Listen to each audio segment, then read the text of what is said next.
making decisions. Sometimes you want to do an action or a task only if certain conditions are met. If this is the case, then you want to use a simple if-then decision construct. The premise is pretty straightforward. You test for a condition. If that condition is true, then you do a specific set of operations. Otherwise, you skip them. It means that we can structure our program to allow different paths through the same code based on the result of a test. If we look at it graphically, the first part of a decision block is always to test a condition.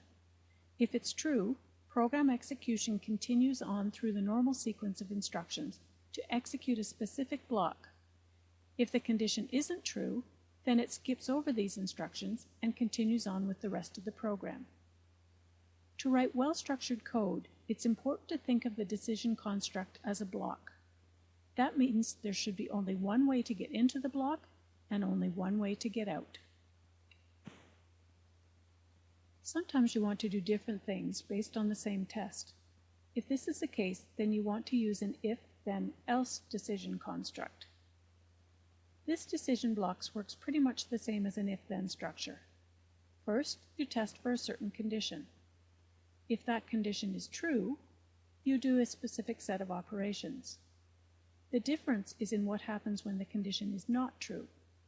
Now, instead of just skipping the block of instructions, you execute a different block of instructions. This means that once again, we can structure our program to allow different paths through the same code based on the result of a test. If we look at it graphically, the first part of an if-then-else structure is to test a condition.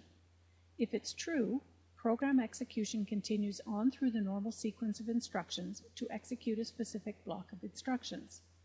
If the condition is not true, then it executes a different block of instructions. Both blocks continue on to the same point in the rest of the program. Again, it's important to think of the if-then-else construct as a block. That means there should only be one way to get into the block and one way to get out. In the assembler instruction set video, we looked at the instructions available for testing values. We know that testing instructions require two values, one in a register and the other either a constant, something stored in memory, or even possibly in another register. Normally the process is two steps. First, load or move the first value into a register. Then compare the first value to the second one using a compare, a test, or a bit test instruction. The result of this instruction or comparison is not going to be stored anywhere. The only thing that changes is a status register, where the negative, 0, overflow, or carry bit will reflect the status of the test. In that same assembler instruction set video, we looked at the instructions that can change the sequence of a program. One of these instructions, placed after the test, allows us to modify the sequence so that we can execute either the true or false block, but not both. The structure of an if-then-else block has three main parts: the test, the true operations, and the optional false operations. We've seen a flowchart showing the structure, but let's also look at it in pseudocode, which is the tool that uses words to describe a program's logic. The first part is the test. Here we use the keyword if to start the decision construct and to indicate that we're going to test a condition. The second section, shown here in pink, begins with the keyword then. It contains the operations that will be performed if the given condition tests true. Once these operations are complete, the program sequence will skip to the end of the if-then-else block, normally marked with the end if keyword, and continue on with the rest of the program. If we have a simple if-else block, then the decision construct is complete. If you have an if-then-else block, then you must also include the last section, shown here in blue, that begins with the keyword else. It contains the operations that are performed if the test fails, or in other words, the given condition is not true. Once the instructions in this section are finished, the program sequence falls naturally to the instructions that follow the decision block. If we're writing pseudocode for assembly code, we will probably add a bit more detail.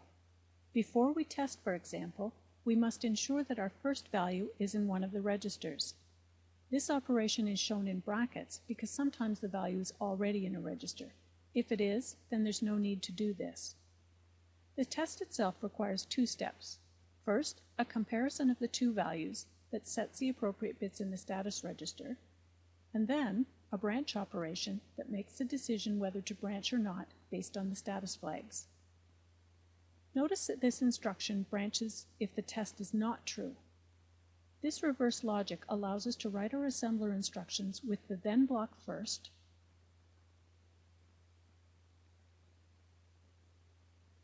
followed by the optional else block. Notice also that the last instruction in the then block is another branch instruction.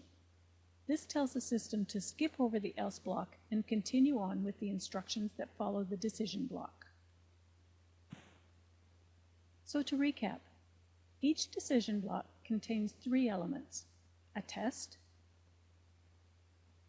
a then or a true block, and an optional else or a false block.